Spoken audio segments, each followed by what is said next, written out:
Joining us again is Jeff Connor. Jeff is one of the most experienced B2B sales and corporate leaders that we have worked with over the years. Jeff, it's always great to have you back, and share a few insights about yourself, and then we'll get into some ways that corporate teams can address some of the challenges ahead. As long as most experience isn't just trading the word older as a part of that. So I worked in the corporate world in B2B for my entire career. I finished up my career at a company called Aramark as the first chief growth officer for the last 7 years of my career, which fundamentally I had client relationships, new business acquisition, retention, and a few other things wrapped into that. But that B2B client relationship was really the core of how I spent my entire career. And I still do some of that work externally for other folks. That is great. And Jeff, today we're going to talk about how to turn around at-risk accounts. And when we put in that layer of the challenges from COVID, it just makes it much more critical and essential to address the gaps that companies have. And there are lots of gaps. And from the $21+ billion worth of accounts and prospects that my company has evaluated, we have found consistently that 85% of all of our clients are at risk to some level. Now, they can be vulnerable and almost strong, or all the way over into the deep red of damage, but nonetheless, there are always issues percolating, sometimes starting right at the inception of the account, that if they're not addressed, it makes not only the relationship more challenging, but also the renewal in several years down the road. So with that as a setup, Jeff, we look at the environment we are all in with COVID. How would you advise and direct leadership to most effectively address accounts that have problems, and maybe first even to understand what the problems are? But what we have seen is the common thread is the inverse of what we see in the strong accounts, that it's a lack of proactivity in sharing ideas, recommendations, and best practices. So Jeff, I'd love to hear your thoughts. So I think first of all, it's really, really important to be objective about the assessment of the risk in an account. The idea, look, I used to joke about kind of, I got it, oops, right? Because one person said everything was fine.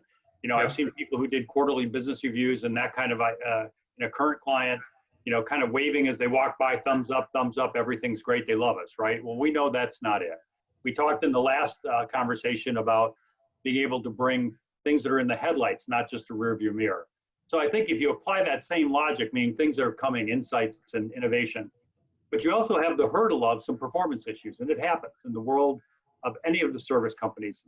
And so we used to kind of get into a very nice kind of two bucket with a client is saying, look, I don't want to lose the conversation about the future or innovation or where the market's going, but it's hard to have that conversation if we have things we have to go solve for. So if you can identify and we call it, we're going to have the blocking and tackling list, which is fixing current performance, and have it assigned and listed out to folks and have a plan, follow up on the plan, communicate the plan. But that then draws a bit of a firewall to the next conversation, which allows you to still have the conversation and the best partners are these folks who give, insights, innovation, have a point of view, share the marketplace, and you've got to find a way around that. But you can't get in a troubled account to that conversation without figuring out the answer. And I think, look, it's common sense and it's human. The one thing I think I've saw in clients they hate the worst is lack of communication. Again, I work with some independent companies now. We worked on a renewal for a client. The client had been asking for something a bit out of the box. I won't go into detail, and truthfully, the first couple layers of management didn't know how to solve it. But instead of, looking for a broader group to come solve the problem or tell the client it couldn't be done, they just kind of let it go, which drove the client crazy. Not at Aramark, but at another company. And I go, that seems so simple to me, that the communication piece, but you forget people get fearful, or they don't think it's a big deal, or they think they can rely on the contract, which in most cases in the service business is not something I would bet my life on. At the end of the day, if the client gets unhappy enough, they can change many cases in mid-contract. So this concept of proactive, Rick, and being on it and having an assessment and being really cold, straightforward, get the nuts and bolts lined up on whatever the issues are and get a solve in place. That's the only thing that gets you an access to go from weak account to strong account. And COVID, by the way, just adds a whole nother dimension to that. No, it really does. It really does. And your comment about communications is so on point. We oftentimes, when we deliver findings to an account team, and we'll share some of the gaps that the client has articulated, oftentimes we hear the account team saying, well, we addressed that months ago. That's not an issue anymore. Well, the issue is the senior executives don't understand that. I mean, their perceptions go back sometimes 2-3 years. And unless a provider effectively communicates what it is doing well, not in a braggadocio way, but at least saying, you know, we had this issue, we've addressed it, we're monitoring it. The bad perceptions exist even if they're not reflective of reality. I think that's right. And I think you're faced with a challenge because you got to do this balancing act. But I think at the end of the day, if somebody really are in a trouble mode, have a real issue at heart, and you aren't making them comfortable you're going to deal with that, there is no other conversation. And if that requires people from outside the account or from a different perspective or for somebody to intervene, I also don't think you can be afraid of that. That is the business. And so I remember a long time ago having a major client go through an acquisition and they said, look, we're going to put everything out to bid. And I went down to see them, and their assumption was I went to see them to ask them not to put it out to bid.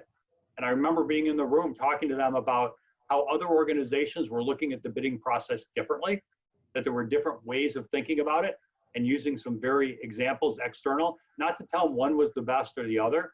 And the guy said, well, so you're okay? And I go, well, no, I prefer not to. I think it's a waste of your resources and mine. But I want you to have all the information I have so that it's a really effective process for you. And what was the outcome? Very positive outcome. That's well, we went through the process, but at the end of the day, we were shaping the debate about how people were looking from kind of traditional bid processes to how some sovereign nations do their bid processes to some of the newer thoughts in construction world. I mean, so the dialogue got to a very different point about making sure that they got the best value out of what they were doing. Jeff, that is fantastic insight. And with that, we'll wrap up the effective strategies on at-risk accounts. And I will just leave everybody with this thought. Having the kind of discussions, Jeff, that you just shared, where you had the mea culpa, you went in with the thoughts of, let's help you, the client, think through in the best manner your next steps.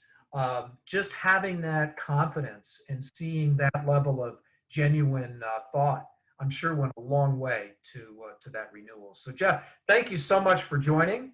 And we look forward to our fourth installment with Jeff Connor coming up next week. Which will be about one more than anybody really wants to do. That's right. Well, we're making these shorter. I know. Okay. There we go.